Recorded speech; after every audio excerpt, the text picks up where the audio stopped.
Jacksonville Jaguars fans, welcome into Duval Daily, presented by GenJag.com. I'm Jordan DeLugo. Thanks so much for being here. Sunday, August 17th. Did not think we would be recording this evening, but a pretty interesting news story involving your Jacksonville Jaguars.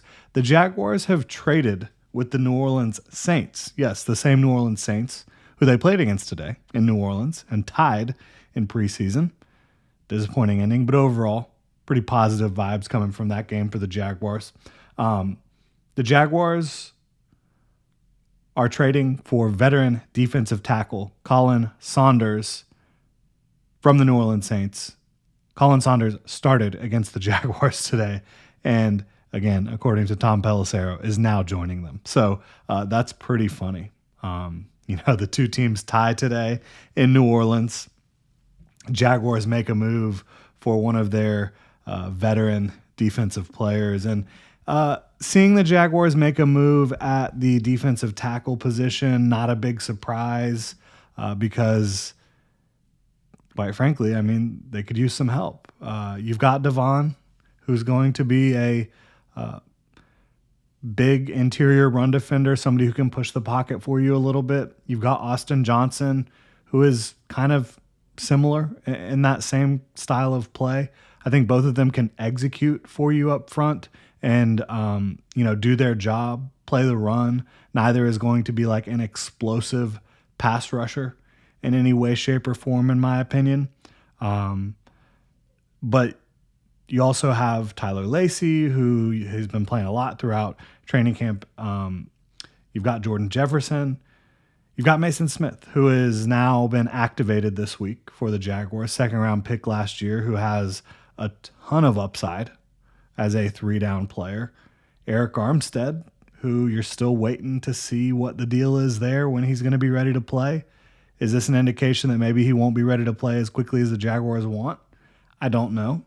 And this is more of a news video than it is like breaking down what Colin Saunders brings to the Jaguars in terms of the tape. I haven't watched him in a couple years. He did play for the Chiefs back when they were making Super Bowl runs, which, of course, they're still making runs to the Super Bowl. But he was originally drafted by the Chiefs in the third round in 2019. Cannot believe it's been that long. I remember very well that draft, but played there for 3 years, then went to New Orleans, and he was there in 2023, 2024. Was obviously going to be there this year, but now he is going to be joining the Jaguars. We don't know yet the compensation. I have to imagine for a 29-year-old defensive tackle who is really going to be a rotational type of player, you're not giving up a ton. Probably very late day 3 draft capital, if I had to guess. We don't know exactly yet. We'll find out those details later, but again, got to be late day 3 pick. In my opinion, I just can't imagine it being anything else, really. But where does he fit in for this Jaguars group?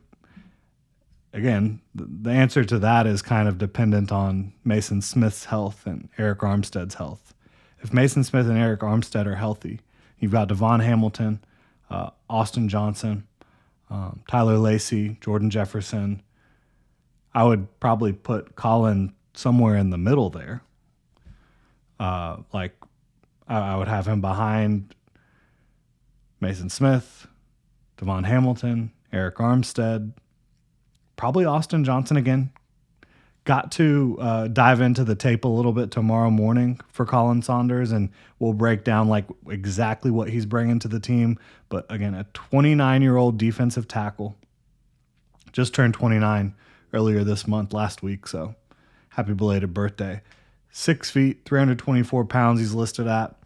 And over the last couple of years, he's, done some decent things in the pass rush department.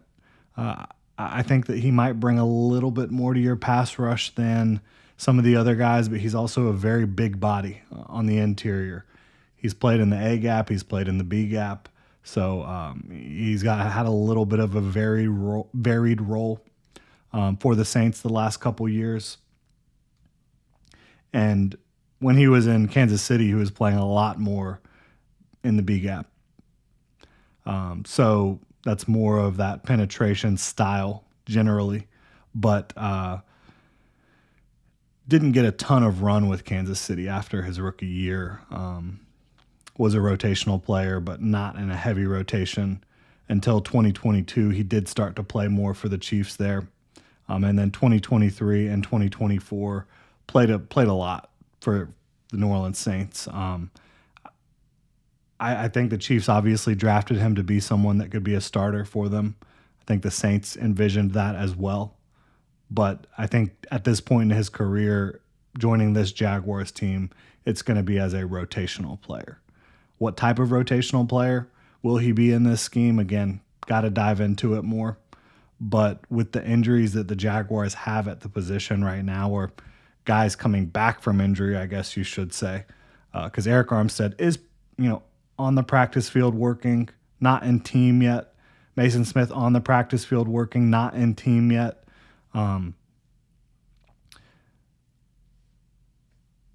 I don't really know.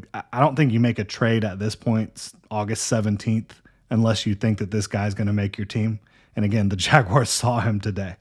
He played against them today, which is just really unique and interesting circumstances for this trade. So they saw that.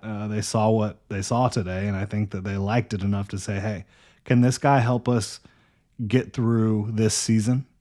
Can he help us have a better rotation, contribute to what we've got on the interior? They think the answer is yes. And you're hopeful that, at least I'm hopeful that Mason Smith and Eric Armstead are the guys getting the two most reps on the interior this year. I don't know if that's going to be the case with their recovery timelines, at least early on, but that's my hope. I do really like Austin Johnson's game. I think Devon Hamilton is playing well. They view him as more of that nose tackle. So, yeah, this is going to be a really interesting rotation to see what ends up playing out with all these guys. But I think it's smart to address this spot. It's been something we've been talking about. I think that they needed more bodies that have experience in this room. When you talk about not having Armstead and Smith active right now, technically active, but not active in the team portion of practice, right? So I get it. Excited to dive into his tape from 2024 tomorrow morning. I've got to go get the in-laws this evening from the airport. So don't have time to get into all that right now. But I do think adding a veteran who they obviously like what they saw today and liked what they have seen, over the last couple of years in New Orleans enough to say, hey, let's go get this guy and see what he can do for us. I wouldn't imagine they would be giving up anything more than a very late round draft pick, late day 3, as I mentioned. And if you're only giving up a late day 3 pick, does that mean Colin Saunders has to, have a big time role on your team? No, it absolutely doesn't. So we're gonna see how it plays out here with the Jaguars defensive tackle spot. But I do appreciate that this regime is looking to upgrade and kind of fortify the interior and see if they can build something that looks a little bit better than what we've seen so far in training camp in the preseason on the interior of that defensive line, because they've got the guys on the edge, I think, to do a really good job. Now Colin Saunders will get his chance to help out here. Really appreciate y'all tuning in. If you enjoy the content, please like and subscribe. Y'all have a good one.